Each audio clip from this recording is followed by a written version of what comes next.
Hare Krishna.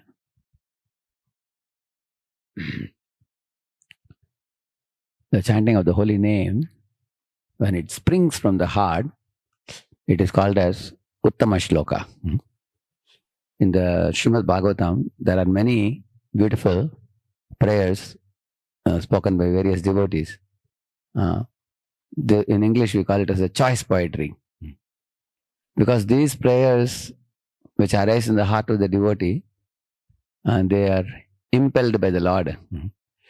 Lord himself actually agitates the heart of the devotee with ecstasy or love.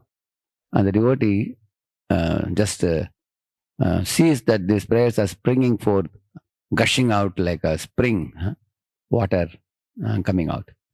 So like Prahlad Maharaj offered prayers, Brahma offered prayers, Gajendra offered prayers.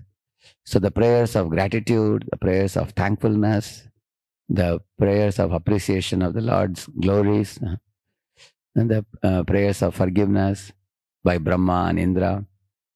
So there are many prayers like that. So when the prayer arises from the heart, Srila Bhaktivinoda Thakur says, it breaks the material coverings of the subtle body and the gross body, and then it comes and dances in the tongue of the chanter. It is inside out, not outside in, he says. Inside out means it comes from the heart and then dances in the tongue of the chanter.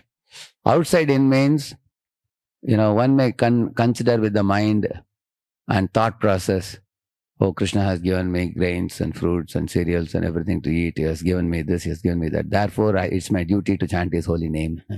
I am supposed to chant his name. Guru Maharaj has given Diksha and he has asked me to chant 16 rounds. Therefore, I will chant the holy name. So that is done more out of a sense of duty. Whereas that which springs from the heart springs out of affection, love, gratefulness. So you will see there are certain qualities which arise from the heart. For example, Ajamila repented from the heart. Then he felt guilt due to having committed many sinful activities and also rejecting his parents and chaste wife and everything. So he really cried and wept bitterly, and that sprang from the heart. Such tears, they wash away all the sinful reactions, it is said. After that, by that weeping from the heart, he developed a rock-like conviction to go to Haridwar and practice spiritual life and go back to Godhead. You can see that. So the repentance and the gratitude, the thankfulness, the genuine appreciation, these things arise from the heart. Like we say, Guhyam Akhyati Prichati. So sometimes when you trust a person, you can open your heart and ask sincere questions and hear from that person and then accept it and apply it in your life. Just like Krishna told Arjuna, Bhaktosi me sakha cheti rahasyam hetaduttamam. Similarly, later on he says, Sarva guhyatamam bhuyaka shrunume paramam vachaha ishtosi me dridhamiti idam bhakshyami te hitam. Hey Arjuna, you are very, very dear to me. Ishtosi me dridhamiti idam bhakshyami te hitam. For your benefit I am speaking this to you. So he is speaking from the heart. So Krishna is speaking from the heart. Arjuna is hearing from the heart. So our parampara is a chain of hearts. Tene Brahma Hridaya Adi Kavaye Mukhyanti Yatsureha. It is the Adi Kavi, Brahma, is the son of the Lord, Shishya of the Lord, the first created living being, whom the Lord made as the leader of the universe. And the Lord, out of affection for Brahma, spoke. And Brahma, with great affection and respect for his father and spiritual master, Garbhodaksha Vishnu, he heard from him. So in this way, when we bring the heart and not just the ears or the mind, then the effect is very deep. So how do we bring the heart in our chanting or in our spiritual life? One of the first things we should do is to get rid of the self-image. What people are thinking about me? Are people impressed with my chanting? Are people impressed with my speaking? Are they impressed with my dressing style? Are they impressed with my performance of spiritual life? The whole modern day society is characterized by, how can I perform?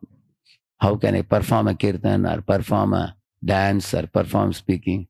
Because the whole world is watching and they have to give me likes or else they'll give me dislikes. So when this kind of external mindset comes, that takes us away from the heart. It simply becomes very superficial.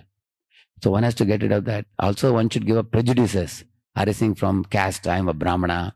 I am a great scholar and things like that. So this image consciousness about one's bodily identity and prejudices, these are things which actually takes us away from bringing the heart. From bringing the heart, like Gajendra, evam vyavasito buddhya samadhaya manohridi jajapa paramam japyam prag janmani anushikshitam. That verse also says this, that he brought the heart while calling out the holy name of the Lord.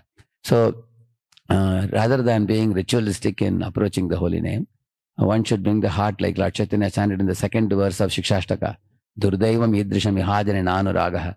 One should speak from the heart with a prayer springing from the heart, and that will really touch the heart of the Lord, and Lord will certainly bless us to call out the holy name very fervently.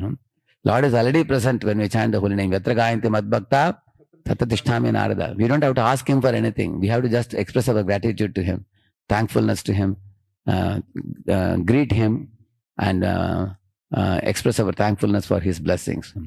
That's why Narottama Das Thakur says, Aha Prabhu Nanda Sutta Vrishabhana Sutta Yuta Karuna Koraiba. He says that when I am calling the holy name, immediately the divine couple, Radha Vrindavan Chandra, are immediately present.